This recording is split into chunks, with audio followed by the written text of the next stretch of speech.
Have you ever wondered why some people seem to drain your energy while others leave you energized and inspired? Well, according to Dr. David R. Hawkins, this is not just in your head. 85% of people take more energy than they give. But here's the fascinating part. The other 15% give so much energy as to outbalance everyone else.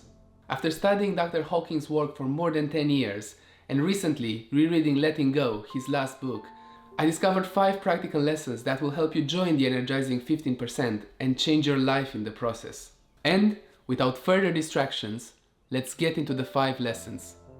The first lesson is that we can map emotions on a scale from 0 to 1,000, where 0 is complete unconsciousness and 1,000 is complete enlightenment.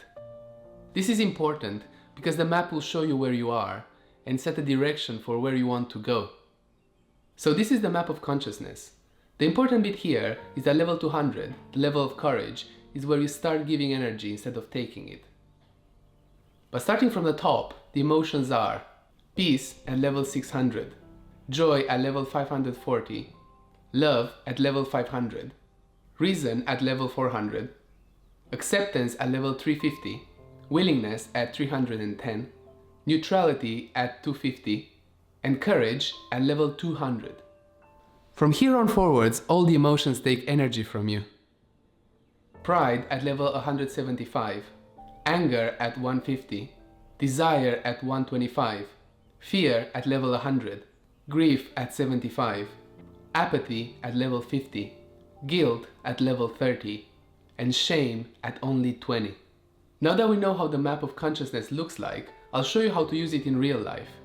The trick here is that you can jump from an emotion with a lower level of energy to another emotion with a higher level of energy.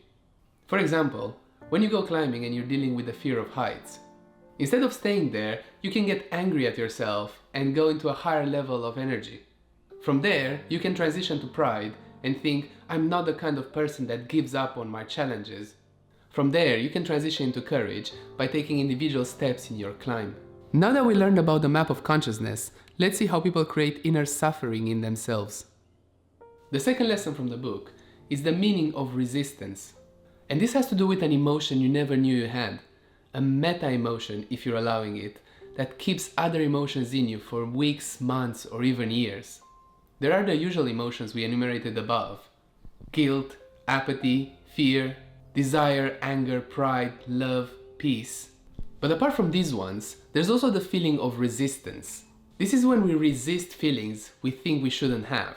For example, when we feel fear, but we hide it within ourselves because we don't want to seem weak. And don't get me wrong here, it's totally fine to do it for small periods of time. The trouble is, most people never stop doing it, and fear becomes part of themselves forever. More than that, every day we spend energy trying to push down feelings we don't want to have. And this is the interesting part. This can be either new or very old feelings that we're pushing down. And the good exercise here is to try to catch ourselves when we're trying to resist the feeling and bring that into awareness. And you'll see why that's important in just a second. Now that we learned about resistance, let's see the 4 main ways people are trying to avoid their feelings. The third lesson from the book is that there are 4 main ways people are trying to resist their own feelings. We have 4 main mechanisms of dealing with bad feelings, and I'll explain why none of them work properly.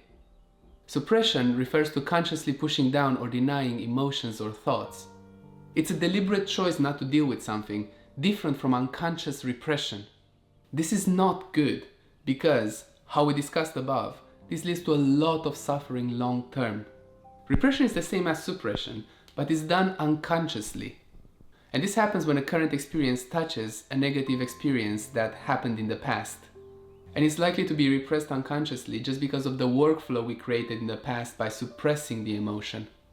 And the drawbacks are the same as suppression. Long term, there will be a lot of suffering involved. Expression involves letting out or acting upon emotions we have or had in the past. The problem here is that expression without awareness can never lead to resolution. Escape relates to various ways people are trying to avoid dealing with emotions or situations. And this is often done through distractions or behaviors that provide temporary relief from how we're feeling inside. And this is the most dangerous behavior because it often means smoking, drinking, or taking drugs. And these things have a very negative effect on our body. Now that we talked about the 4 bad ways of dealing with emotions, let's see how we should properly handle them.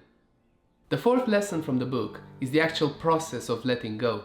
And this is easy, but not simple.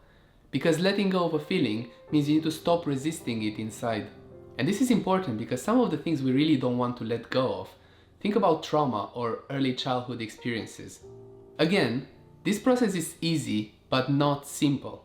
And to begin letting go, you need to start with a feeling you know you can deal with. For example, next time you have road rage, when you get back home, try to sit with the feeling without judging it. You'll find out that the emotion at first feels unbearable.